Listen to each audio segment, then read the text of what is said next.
बहुत जन्म व्यतीत हो गए इस शरीर से प्यार करते हुए, लेकिन सदगुरुदेव नहीं मिले, इसलिए तुम बाजी हारते गए। मन रे अब की बेर सम्हारो, जन्म अनेक दगा में खोए, बिना गुरु बाजी हारो। मन रे अब की बेर सम्हारो। बहुत से तुम्हारे जन्म हुए मनुष्य जन्म, लेकिन सदगुरु नहीं मिले, इसलिए बाजी हार गए। अब की जीत जाओ। सदगुरु का वरण करके उनकी आज्ञा के अनुसार चल दो। बहुत कठिन है सदगुरु की आज्ञा पर चलना। हमारा मन अहंकार से प्रेरित होकर मनमानी आचरण करने के लिए बहुत राजी होता है, लेकिन गुरुमानी होकर मन को मारकर गुरु आज्ञा में रहना एक किसी विशेष भाग्यशाली उपासक के भाव होते हैं। बाल्यावस्था तो हमारी ऐसे चली गई कि पता ही नहीं चला खेल कूद में। बालापने ज्ञान नहीं तन में, जब जन्म्यो तब बारो, तरुणाई सुख बाम में खोयो, बाजो कूच नगारो। बाल्यावस्था कब चली गई पता नहीं चला, सोने में, खाने में, खेलने में। और जब जवानी आई तो बाम कहते हैं प्रतिकूल काम आकर्षण शरीरों में। ये ऐसा नशा चढ़ा काम का जवानी में, कुछ समझ में नहीं आया और जवानी निकल गई। तरुणाई सुख बाम में खोयो, डंके की चोट में काम ने तुम्हारी यौवन अवस्था को नष्ट कर दिया। गोस्वामी तुलसीदास जी कहते जौवन ज्वर के ही नहीं बलकावा। जवानी का बुखार किसको नहीं चढ़ा? तो कोई तो होगा जिसको नहीं चढ़ा। उसी को नहीं चढ़ा जो भगवान के चरणों में चित्त लगा दिया, नहीं तो जौवन ज्वर के ही नहीं बलकावा। बड़ी कृपा होती है साधकों पर जब असुविधा जवानी में होती है। पेट में अन्न ही नहीं है तो काम की वृत्ति ही नहीं जागृत होती। बस एक ही आग लगी हुई है, कैसे ब्रह्म साक्षात्कार हो जाए, इस प्रपंच का बाध करके कैसे स्वरूप में स्थित हो जाओ। वहां कोई गुंजाइश नहीं कुछ सोचने की, देखने की, बोलने की। अब यौवन अवस्था में काम सुख और बुढ़ापा अवस्था में, बाल्यावस्था से जवानी तक जो किया उसके संस्कार खत्म, मनुष्य जीवन खत्म। खलक सब रैन का सपना, समझ मन कोई नहीं अपना। कठिन है मोह की धारा, बहा सब जात संसारा। घड़ा जो नीर का फूटा, पत्र जो डार से टूटा। जो पत्ता डाल से टूट गया दोबारा नहीं लगेगा। कच्ची मिट्टी में पानी भरा गया, फैल गई, किसी काम की नहीं रही। ऐसे ही बुढ़ापा के बाद एक अवस्था आती मृत्यु, फिर मानव जीवन गया, फिर अन्य योनियों में भटकना पड़ा। तीन लोक और भुवन चतुर्दश, सब ही काल को चारो। पूरी रहो जगदीश गुरु तन, बासे रहो नियारो। कहे कबीर सुनो भय साधु, सब घट देखन हारो। जन्म अनेक दगा में खोए, बिनु गुरु बाजी हारो। मन रे अब की बेर सम्हारो। चाहे जितना तुम पुण्य करके चाहे जिस लोक में जाओ, तीनों लोकों तक काल का नगाड़ा बजता है। हर समय वो विनाश लीला करता रहता है। सब काल का चारा है, कोई नहीं बच सकता। जैसे हरिवंश प्रपंच बंच सब काल ब्याल को खायो, यह जिय जान श्याम श्यामापद कमल संगी सिरनायो। गुरुदेव ने जिसको स्वीकार किया और जगदीश का ज्ञान प्रदान कर दिया, कबीर साहब कहते हैं भाई सुनो, वही विजय प्राप्त कर लिया जो घट घट में सबको आराध्य देव माना, हर घट में हमारा आराध्य देव विराजमान है, वो जीवन मुक्त हो गया। इस शरीर का धारण करना मानव देह का यही सफलता है। नाम जप करते हुए सब में भगवत भाव करके अपने आप का उद्धार कर ले। समझो रे भाई, समझो रे, अरे हिया नहीं रहना, करना अंत पयाना। जाना है भाई, जाना है, मरना है भाई, मरना है, आज नहीं तो कल मरना है। गंदे विषय सेवन करके नहीं, भगवान नाम जप करके, अच्छे आचरण करके, भगवत प्राप्ति करके मरना है। यदि हम इस मनुष्य शरीर से भगवत प्राप्ति नहीं कर पाए तो हमारे दुख का अंत नहीं होने वाला। प्रेम भक्ति की रीति समझ कर हित सो राम रिझावे, गोविंद के कौतुक गुण लीलाता को ध्यान लगावे। सेवा सुमिरन बंदन अर्चन नौधा सो चित लावे, अब की अवसर भलो बनो है, बहुरी दाव कब पावे। भजन प्रताप उतरे भव सागर, उर आनंद बढ़ावे। साधुन की संगति को साबुन लेकर ममता मैल बहावे। हे भाई, बिना प्रेम भक्ति के भगवान की प्राप्ति कठिन है। गोविंद के चरणारविंद का आश्रय लेकर नाम जप करते हुए जो लीला गाते हैं, अर्चन बंदन करते हैं, नौधा भक्ति करते हैं, उनके हृदय में प्रेम लक्षणा भक्ति जागृत होती है। ये प्रेम लक्षणा भक्ति साधु संग से आती है। साधु संग रूपी ऐसा साबुन है कि ममता रूपी मैल धुल जाता है, और जहां मन ममता रूपी मैल से रहित हुआ तहां प्रेम प्रकाशित हो जाता है। प्रेम प्रकाशित होने में जो बाधा है, भक्ति करते हुए और साधु संग करते हुए भी यदि प्रेम प्रकाशित नहीं हो रहा तो ये कुछ बाधाएं इसमें वर्णन की गई हैं। ध्यान से सुन लो और इनको कभी करना नहीं तो प्रेम भक्ति जरूर जागृत हो जाएगी। पहला, आहार दोष। ध्यान में बैठा लो या लिखते जाओ। आपको साधु संग मिल गया है, नवधा भक्ति कर रहे हैं, लेकिन प्रेम नहीं प्रकट हो रहा है। जैसे आप वृंदावन धाम वास कर रहे हैं, सत्संग कर रहे हैं, नाम कीर्तन कर रहे हैं, प्रेम नहीं प्रकाशित हो रहा है, तो इन दोषों को देख लो आपके अंदर है क्या। पहला है आहार दोष। आहार दोष बुरी कमाई से जो अन्न आता है वो बुद्धि को भ्रष्ट कर देता है। इसीलिए हम आकाश वृत्ति से जीते हैं। आकाश वृत्ति, हमारे पास वही अन्न आएगा जो श्री जी पास करेंगे। नहीं, हिम्मत नहीं किसी के यहां रख दे। यहां शासन है सहचरियों का। यहां ऐसा नहीं कि कोई पापात्मा आवे और आके गड्डी रख के चला जाए, ऐसी हिम्मत नहीं, उसके कदम नहीं उसके अंदर प्रवेश कर सकते। यहां शासन है, अव्यक्त शासन है। अगर यहां 100 रुपया कोई रखता है तो मेरी लाडली जू से प्रेरित होकर रखेगा, अन्यथा नहीं।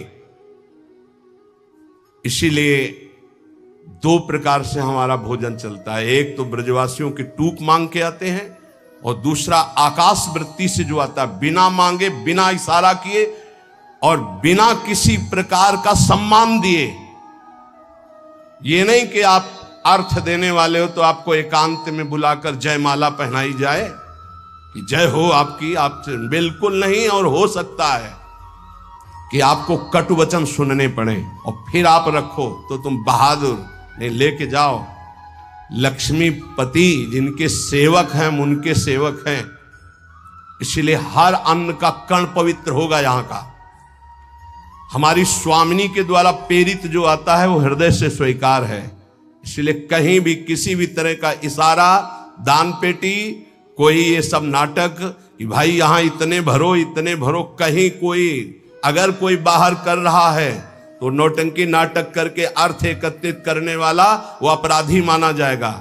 इस पूरे राधा केली कुंज के भागवतिक विधान में किसी भी तरह के अर्थ का प्रवेश नहीं है।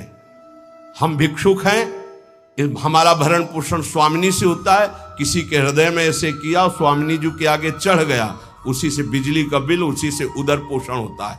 और ये हम इसलिए नहीं सुना रहे कि तुम चढ़ा देना, हम तो कसम खवाई सत्संग में कि जिनको ये लगता हो कि मेरे द्वारा चलता है, तुम्हें इष्ट की कसम है, यहाँ चवन्नी मत चढ़ाना।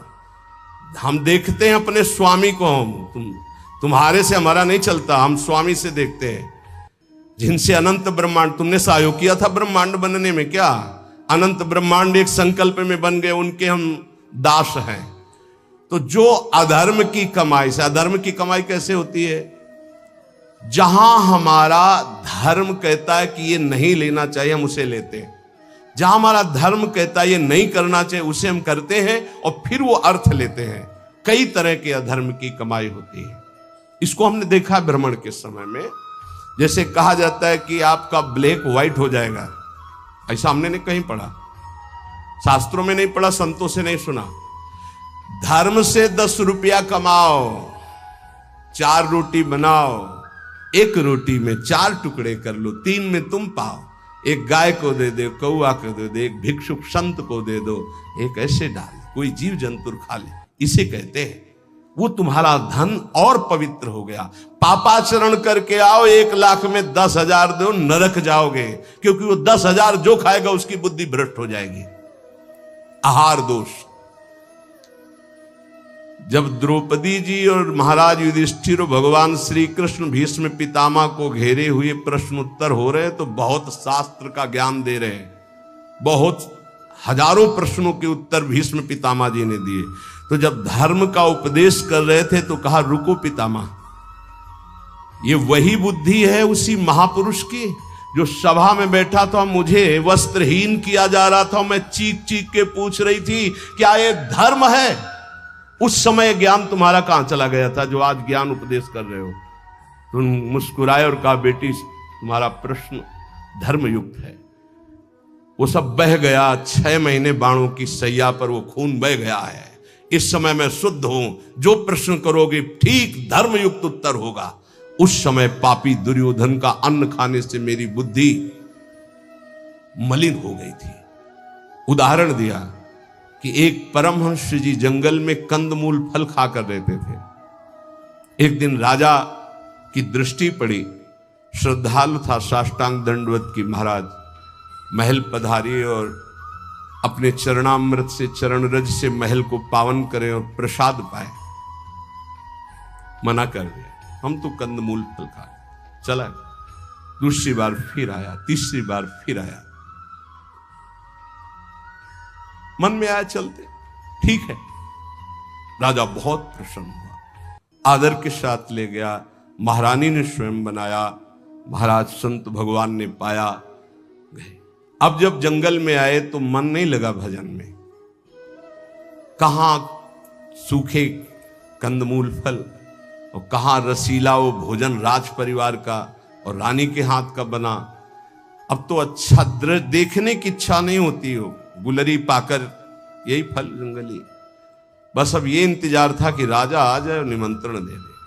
अन्न का प्रभाव। राजा आया, संकल्प ऋषि का, महाराज वो पहले बार में कि हाँ हाँ वो तो आप बड़े भगत हो, एक बार जाके हमने देख लिया, बड़ी श्रद्धा है। दोबारा गए तो प्रसाद बना रही थी रानी, तो दृष्टि गई हार पे। हार श्रृंगार उसमें रखा हुआ था, पेटी से खुल अपनी झोली में डाल लिया, बैठ गए, प्रसाद पाया, चले आए, झोली टांग दी। सायंकाल रानी जब श्रृंगार के लिए बैठी तो देखा और पेटी खाली, हार नहीं। तो उनका, महाराज यहाँ किसी चोर का प्रवेश है नहीं, आपके वही सन्यासी जी जो आए थे वही ले गए। ऐसा नहीं, वो तो बहुत त्यागी वैरागी, वो हार क्या करेंगे? बोले हमारी दास दासियां, निजी दास दासियां, ये कहीं बाहर नहीं जाती हैं, तो ये क्यों चोरी करेंगे? इनका और कोई है नहीं, ये तो हमारी सेवा में रहती है। राजा को भी पक्का प्रमाण लगा कि संत, पर उन्होंने कहा नहीं, हमारे संतों की अवहेलना होगी, आप इस शब्द मत उच्चारण करो, मैं दूसरा बनवा देता हूं। 2-4-5 दिन वो उपवास किए संत भगवान, तब उन्होंने जंगल से फल लाने की सोचा, झोली में हाथ डाला तो देखा वो हार। उनका ये हार कैसे आ गया? ओ मैंने चोरी की, ये कितना निंदनीय मेरी बुद्धि हो गई, कैसे मैं निकृष्ट हो गया। हार लिया और ऐसे मैं चोर हूं, मैं चोर हूं, वहीं से कहते हुए राज दरबार में मैं चोर हूं। महाराज उतरे, दंडोत किया, कहा महाराज आप चोर नहीं, नहीं मैं चोर हूं, मैंने हार चोर। बोले महाराज मैंने परीक्षा के लिए आपकी झोली में डाला था और उनको ऐसे ले गए, कि सभा को कहीं ये न लगे कि संत ऐसे होते हैं। एकांत में ले गए और बोले महाराज आप ही चोरी करने वाले, आप ही ईमानदारी से वापस लाने वाले, मेरी समझ में नहीं आया। तो बोले शास्त्रों में जो लिखा है, आप कल सुने थे चर्चा में, प्रताप रुद्र जी के दर्शन के लिए भी महाप्रभु ने निषेध कर दिया था। राज अन्न निषेध माना गया है अगर वो वैष्णव भक्त ना हो तो। बोले ये राज अन्न का प्रभाव है कि मेरी बुद्धि लुभायमान हो गई और स्वर्ण की चोरी कर ली, कई दिन से भोजन नहीं पाया, वो सूख गया, रक्त जल गया, तो इसलिए अब मेरी बुद्धि शुद्ध हुई। ये तुम्हारे अन्न का दोष है जो हमने 2 बार पाया, उससे मेरी बुद्धि पतित हो गई। तो पहला दोष है आहार दोष, बुरी कमाई का, चोरी के पैसे का, दूसरे के हक का, अन्न या जबरदस्ती कर लेने का, इस तरह का जो धन है उससे जो खान पान है, ये बुद्धि को भ्रष्ट कर देता है। जैसे ब्याज दर ब्याज, अब वो आपको पैसा मिलेगा तो फिर वो आपकी बुद्धि में भजन नहीं होने देगा।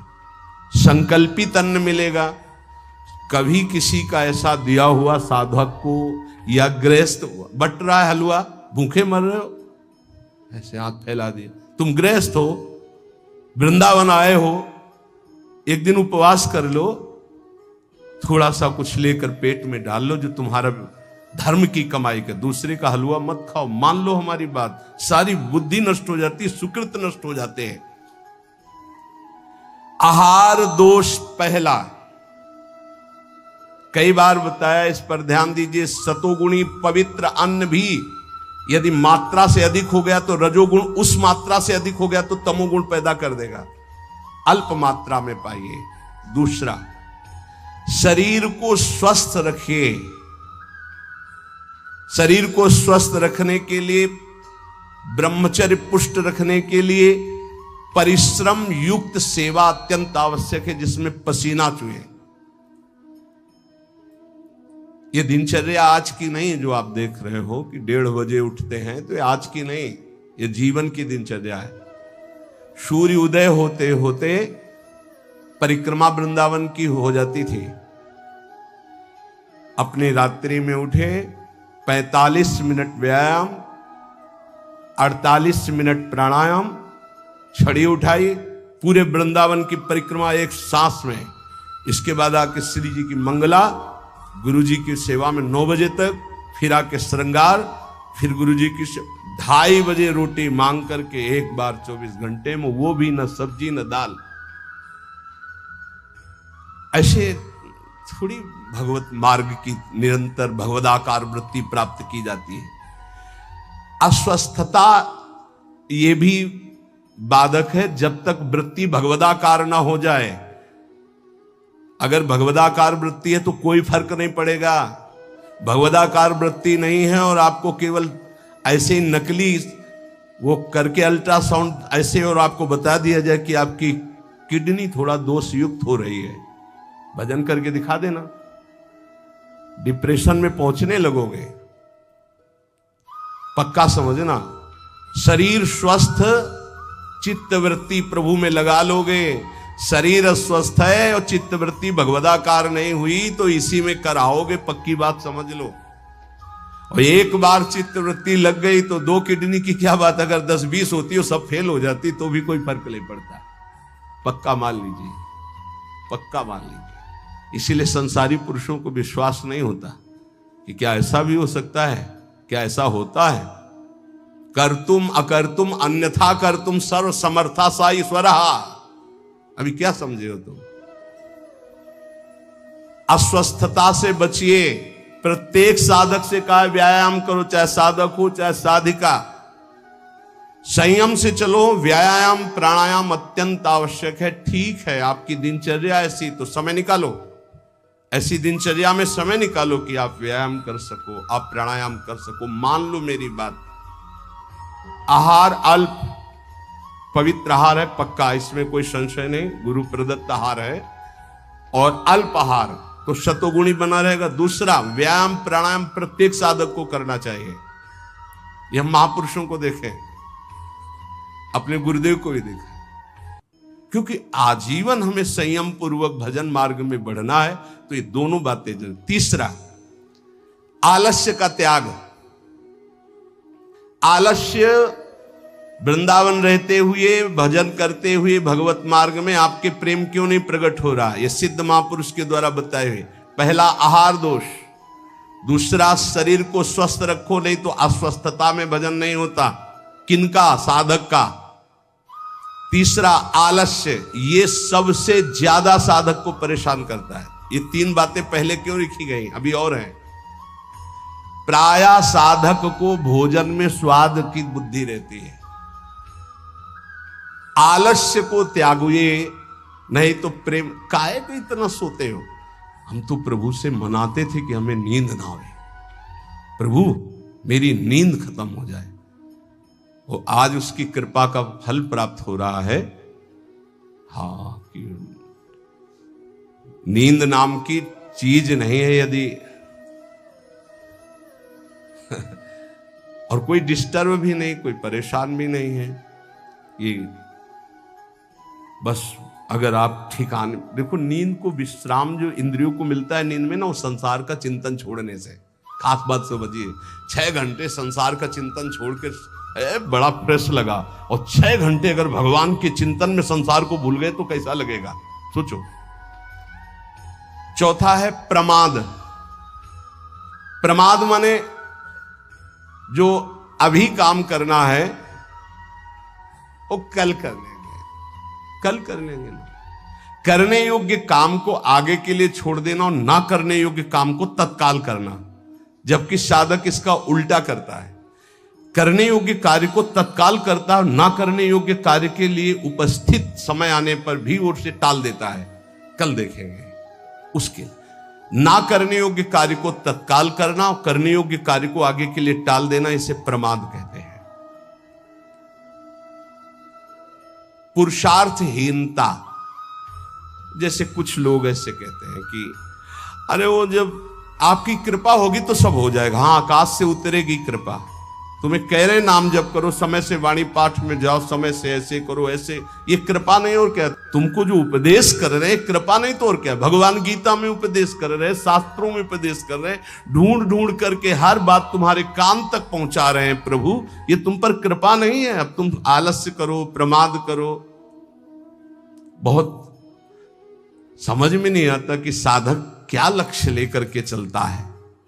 पुरुषार्थहीनता है तो प्रेम प्राप्त नहीं होगा।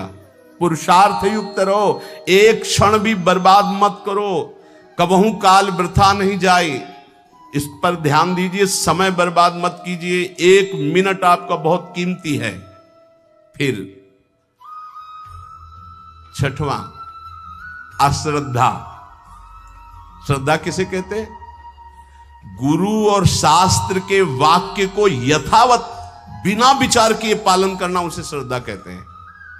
इसके बिना सिद्धावस्था नहीं होती, इसके बिना परम शांति नहीं मिलती।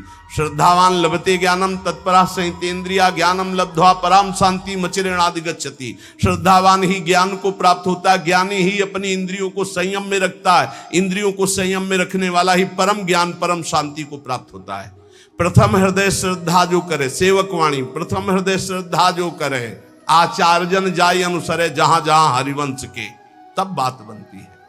भवानी शंकरो बंदे श्रद्धा विश्वास रूपिणो याभ्याम बिना न पश्यन्ति सिद्धा स्वांता में। कह रहे हैं ऐसा करो, बिल्कुल नहीं सुन रहे तो क्या है? अश्रद्धा। ये तुम्हें प्रेम प्राप्त नहीं होने देगी, ये भगवदानंद की अनुभूति नहीं होने देगी। कैसे कैसे? अगर आप वचन रूपी लक्ष्मण रेखा के अंदर रहोगे तो माया रूपी रावण तुम्हारा हरण नहीं कर पाएगा, तुम्हारी बुद्धि रूपी सीता का अपहरण नहीं कर पाएंगे। राम जी वरण कर लेंगे बुद्धि रूपी सीता का, श्याम जी वरण कर लेंगे। भीष्म पितामह अंतिम समय कहते हैं, हे श्री कृष्ण मेरी कुंवारी बुद्धि को स्वीकार करो, आज तक इस बुद्धि को कभी किसी ने स्पर्श नहीं किया, ये बुद्धि कुंवारी है, वरण कर लो इसको। लेकिन हमारी बुद्धि का तो अपहरण हो गया है, विषयों ने अपहरण कर लिया है। क्यों? क्योंकि हम गुरुदेव के वाक्य रूपी लक्ष्मण रेखा के अंतर्गत नहीं रहे, हम रेखा क्रॉस कर गए, अश्रद्धा कर ली, उनकी आज्ञा नहीं मानी, अवहेलना कर दी, कुतर्क। नहीं, ऐसा कैसे हो सकता है? बहुत विचित्र गुरुजनों की वाणी में सामर्थ्य होती है। कभी गुरु की वाणी पर अविश्वास करके कुतर्क नहीं करना चाहिए।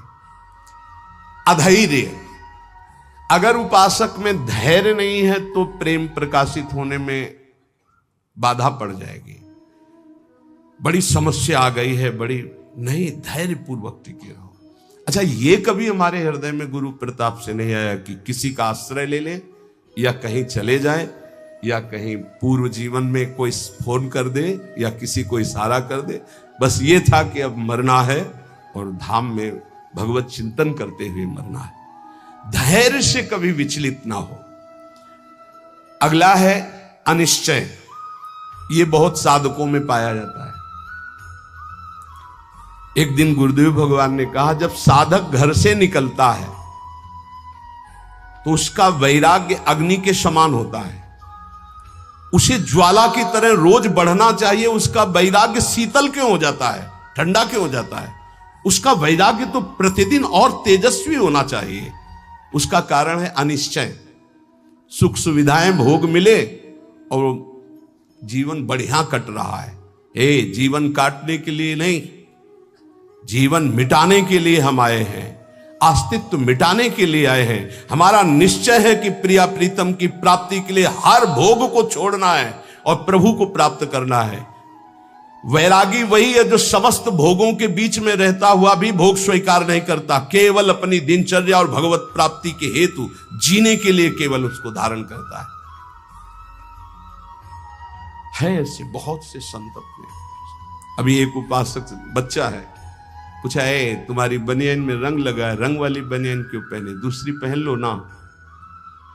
जैसे आपकी आज्ञा पर काम चल रहा है ना अभी शरीर के, नहीं बदल, वैसे जैसे आपकी आज्ञा पर काम चल रहा है ना, हाँ ठीक, जाओ।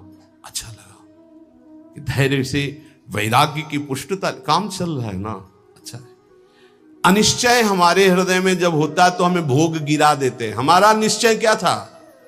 हम प्रभु की प्राप्ति के लिए जानबूझकर समस्त भोगों का त्याग करते हुए सच्चिदानंद रस में स्थित होंगे, फिर हम क्यों डिग गए? इसका मतलब हमारे निश्चय में कमी थी, अनिश्चय। हमारा निश्चय था कि हम अपमान को सहेंगे, हम निंदा को सहेंगे, हम तिरस्कार को सहेंगे, हर कष्ट सहेंगे, पर हे नाथ आपको प्राप्त करेंगे, आपका भजन करेंगे। कहां गया वो निश्चय?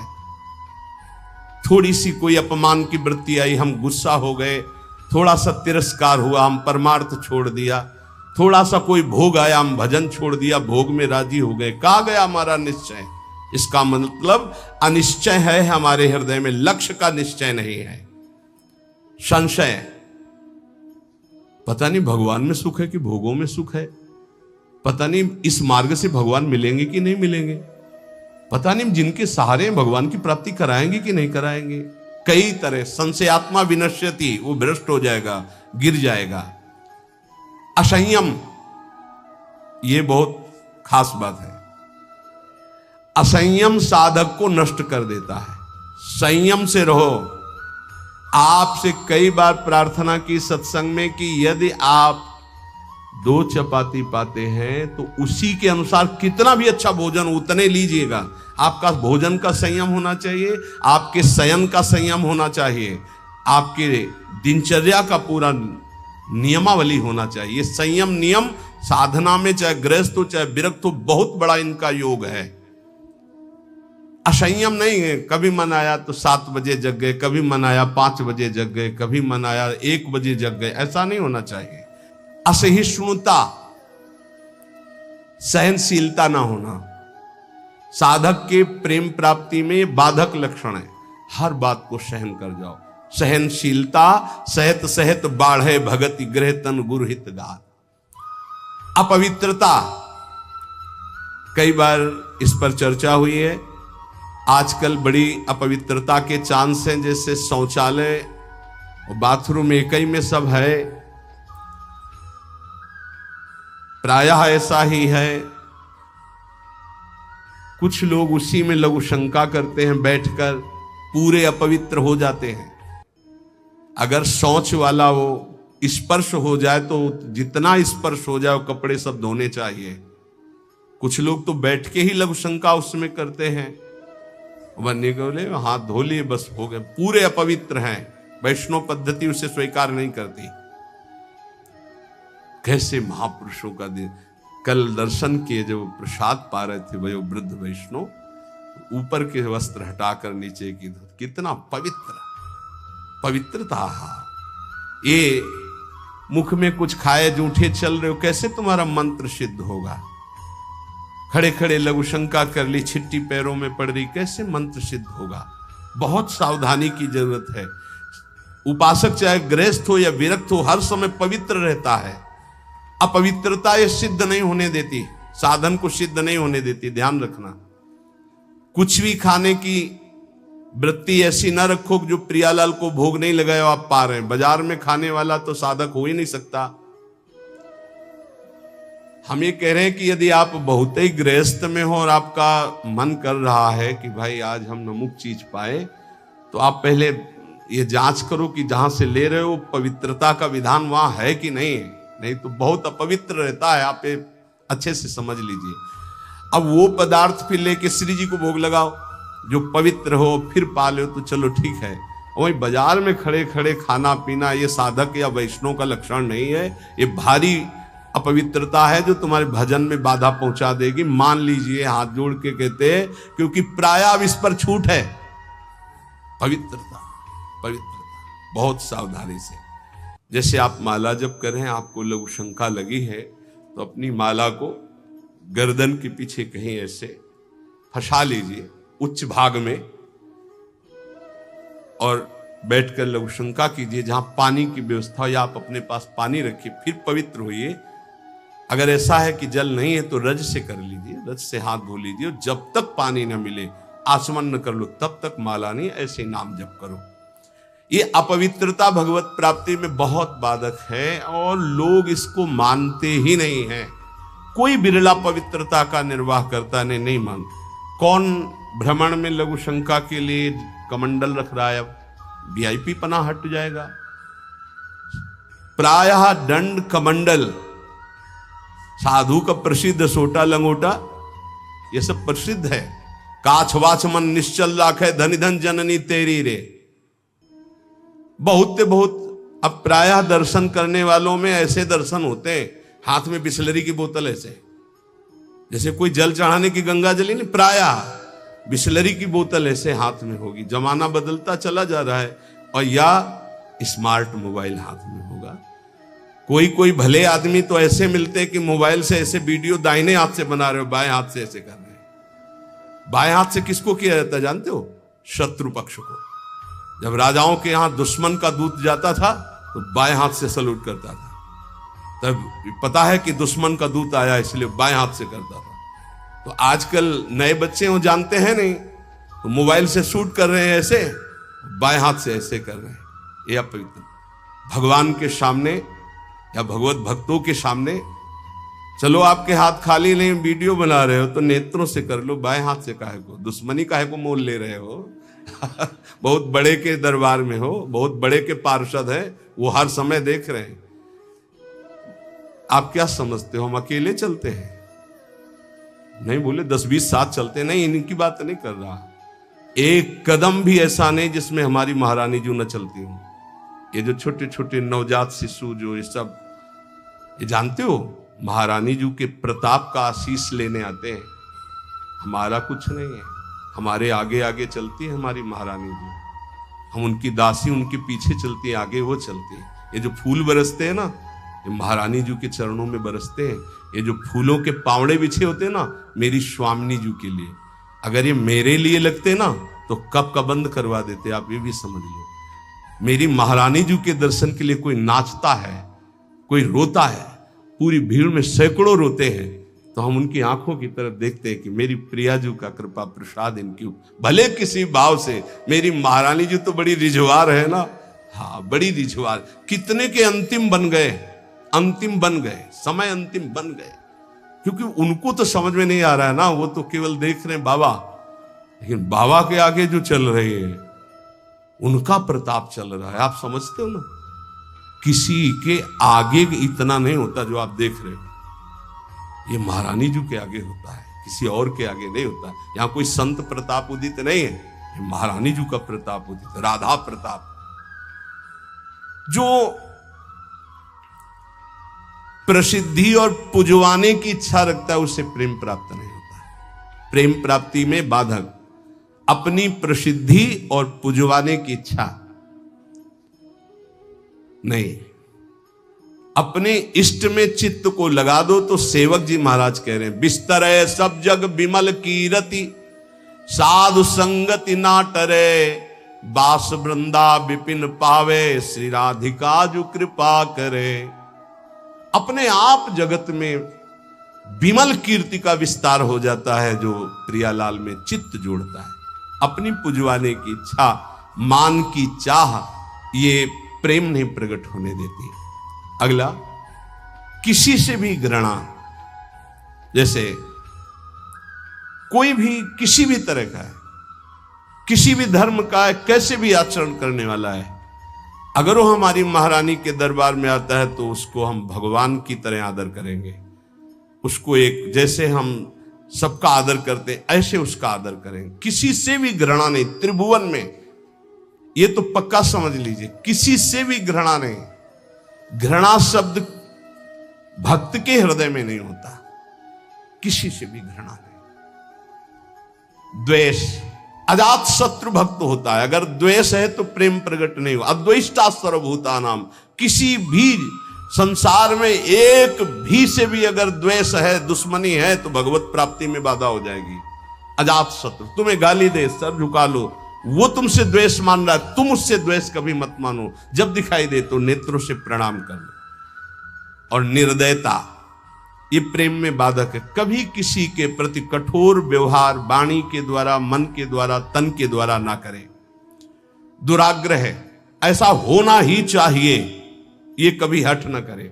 जोई जोई प्यारो करे, सोई मोई भावे। ध्यान रखिए, दुराग्रह कभी प्रभु से भी ना करे कि नहीं प्रभु इतना तो होना ही चाहिए, गुरुदेव इतना तो होना ही चाहिए। नहीं, जोई जोई प्यारो करे, सोई मोई भावे। चपलता, जल्दीबाजी, चांचल्यता, ये साधक में नहीं होनी चाहिए। गंभीर स्वभाव, जो कार्य करे बहुत ठीक से करे। एक साधक अपनी सेवा में है, उनसे आप कोई भी जल्दी काम को वो नहीं करेंगे। कार्य दे दो, छोड़ दो। अगर पात्र मार्जन करना है तो जब वो मार्जन करके निकले बाहर तो आप देख लेना निर्दोष हर पात्र चमकता हुआ मिलेगा। पर आप कह दो 5 मिनट में करो तो वो नहीं करेंगे। जो सेवा दोगे वो सेवा होगी, पर सांगो पांग होगी, उन्हें छेड़ो मत। वो अपने आप पूरा नाम जप करते एकदम, पोछा लगाना छोड़ दो, उसे बोलो मत, बस सेवा दे दो। वो आराम से पूरे भवन में पोछा लगा के शांत, उसे छेड़ो मत। अगर जल्दी करो तो पोछा रख दे खड़ा है, आप छेड़ो मत, सेवा दे दो। तो जब वो सेवा में होते तो हम कह देते उसको छेड़ो मत, वो अपनी सेवा पूरी सांगो पांग करेगा, पर उसे छेड़ो मत। ऐसा ही उपासक का स्वभाव होना चाहिए। हम जिस कार्य में लगे सांगो पांग उसमें लगे, गंभीरता पूर्वक लगे, जल्दीबाजी नहीं, चांचल्यता नहीं। ये प्रेम प्राप्ति के लिए आवश्यक है। पर निंदा सुनना, पर निंदा करना, पर चर्चा करना, ये प्रेम में बहुत बाधक है, कई बार चर्चा हो चुकी। और बाहरी वेशभूषा बनावटी नहीं होना चाहिए। इसकी भी चर्चा हुई है कि बढ़िया क्रीचदार कपड़े, कोई बड़े उपाधि युक्त महात्माओं की बात अलग हो, तो गुरुजन है, आचार्य है, लेकिन साधक के लिए बात कह रहे हैं। वेशभूषा बहुत शांत रखनी चाहिए, जो गुरु प्रदत्त वेशभूषा है, और जब तक वस्त्र शरीर धारण करने योग्य की रक्षा कर रहा तब तक बदलना नहीं चाहिए। बहुत परमाणु होते हैं वस्त्रों में, जैसे ऊपरी अचला है ये तो वर्षों चलेगा, बदलने की जरूरत नहीं। जैसे आपको मिल रहा है तो आप रोक सकते हो, उड़ाया जा रहा है आप औरों को उड़ा दीजिए, मेरे पास है, बहुत कृपा। ये जरूरी नहीं कि सबको उड़ाया जा रहा है तो हम ले रहे हैं। जैसे भेंट है, वस्त्र है, अगर वो सम्मान के लिए आपको दिया जा रहा है, आपको आवश्यक नहीं है तो आप हाथ जोड़ सकते हो, प्रसाद दे दीजिए, ये नहीं। इससे आपकी भक्ति बढ़ेगी और गुरुजन आप पर प्रसन्न होंगे। ध्यान दीजिएगा, अगर वस्त्र है और आपको ओढ़ाया जा रहा है तो आप ऐसे रोक दीजिए, हमारे पास दैन्यता हमारे पास है, आगे जरूरत होगी तो हम आपसे याचना कर लेंगे, जितने से काम चल जाए उतना।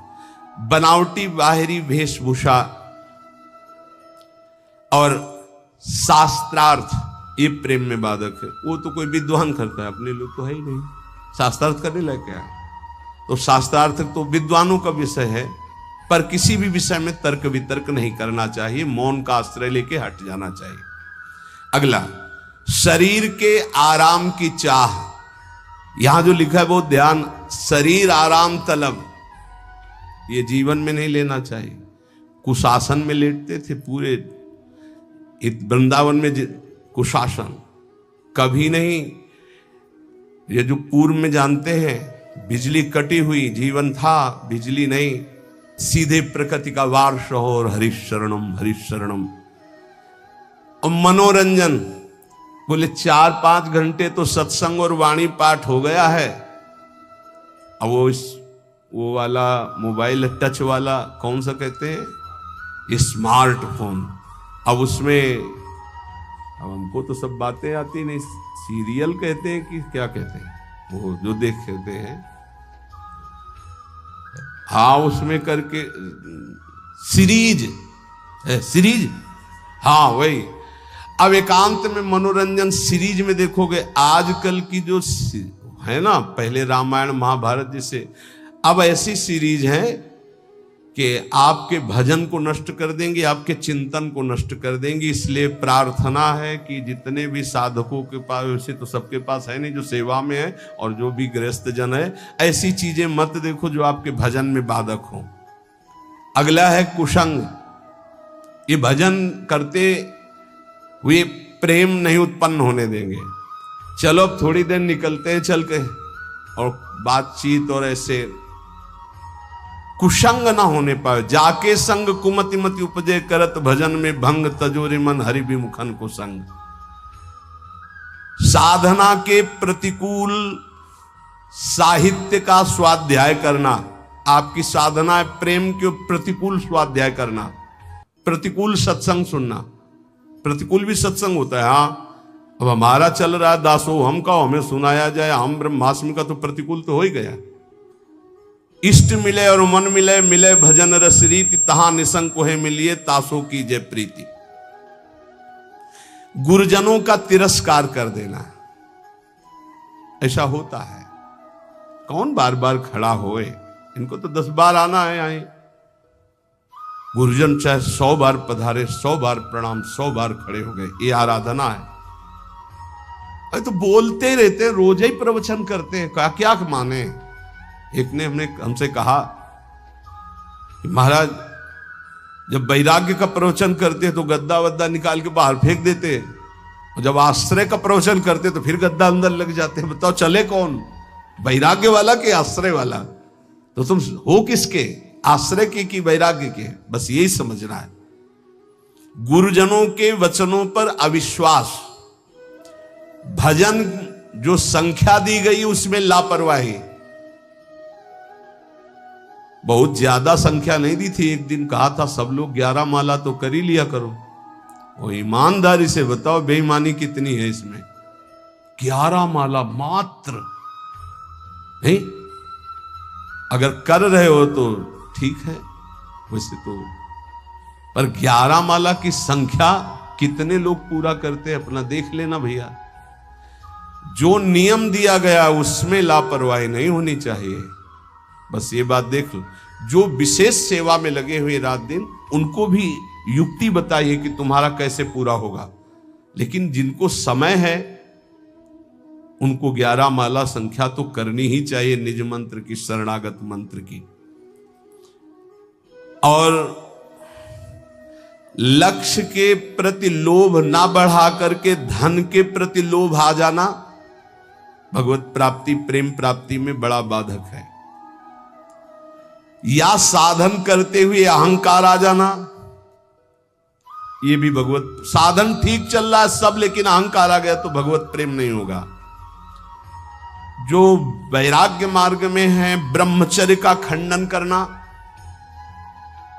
या गृहस्थ में संयम युक्त गृहस्थ धर्म का सेवन ना करना। विपत्ति आ गई तो घबरा करके परिवार वालों की शरण में चले जाना विरक्त के लिए। विपत्ति आ गई तो भगवान का आश्रय छोड़कर किसी धनी मानी की बात शरण में चले जाना। चाहे गृहस्थ हो चाहे विरक्त, भगवान के सिवा अन्य आश्रय नहीं। नरसिंह मेहता, प्रहलाद जी, मीरा जी, बड़े बड़े भक्तों के चरित्र पढ़ो, किसके पास गए? हरि शरणम, हरि शरणम, हर विपत्ति नष्ट। हरि स्मृति सर्व विपद विमोक्षणम, बड़ी बड़ी विपत्तियां भगवान के स्मरण से नष्ट। सही औषधि हर विपत्ति नाश करने के लिए भगवत गुणगान, भगवान नाम जप, अलौकिक चमत्कार, बिना किसी फोन के हर समस्या का। हरि स्मृति सर्व विपद विमोक्षणम, मान लीजिए आप, किसी की तरफ मत झांकिए, केवल प्रभु की तरफ देखिए तो कुछ बिगड़ ही नहीं सकता। 5 वर्ष के प्रहलाद जी क्या बिगाड़ लिया त्रिभुवनपति हिरण्यकश्यप ने, पर हमारा विश्वास काम नहीं करता। किसी भी मनुष्य को, संपत्ति को, सुख भोग को, पद को, ममता को भगवान के समान न रखना। अपने इष्ट की समानता में किसी को न रखना। कैसे समझोगे कि हमने इष्ट की समानता में किसी को नहीं रखा? किसी व्यक्ति के मिलने पर, वस्तु के मिलने पर, भोग सामग्री के मिलने पर, पद मिलने पर यदि भगवान भूल गए तो वो भगवान से बढ़कर वस्तु हो गई, भगवान छोटे हो गए। अगर भगवत स्मरण चल रहा है तो फिर किसी को नहीं रखा भगवत स्मृति के समान। अब आप देख लीजिए, छोटी छोटी बातों में भगवत स्मरण छूट जाता है तो भगवान छोटे हो गए और वो भोग सामग्री, वो व्यक्ति बड़ा हो गया।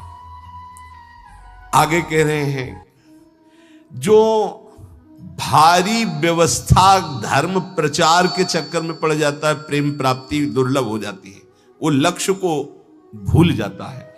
इतने दोषों से यदि बच जाया जाए गुरु कृपा से, तो सहज भजन में रुचि हो जाए और भगवत प्राप्ति हो जाए और प्रेम प्राप्ति हो जाए।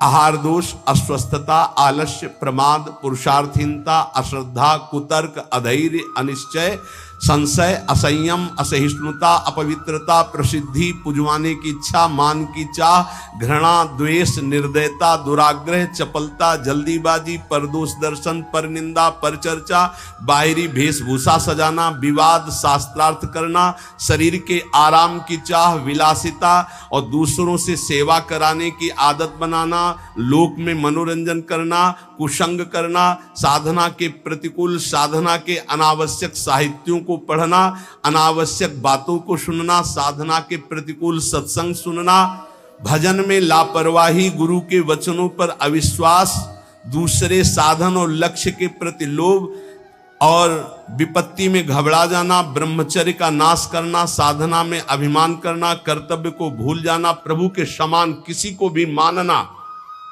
नहीं। मतलब ये समझना, हम सबको प्रभु मानते हैं, लेकिन प्रभु के समान का मतलब है कि प्रभु जहां हमारे हृदय में है वहां किसी का स्थान नहीं। अगर वो स्थान दे दिया तो भगवत स्मरण चला जाएगा, उसकी स्मृति आ जाएगी। और विशेष विशेष कारणों से लक्ष्य को भूल जाना, ये भगवत प्राप्ति में बहुत बाधक है। तो उपासक सावधान होकर के निर्दोष स्थिति प्राप्त करने के लिए निरंतर नाम जप करता हुआ गुरु आज्ञा के अनुसार चले तो इसी जन्म में प्रेम और भगवत प्राप्ति प्राप्त हो जाती है।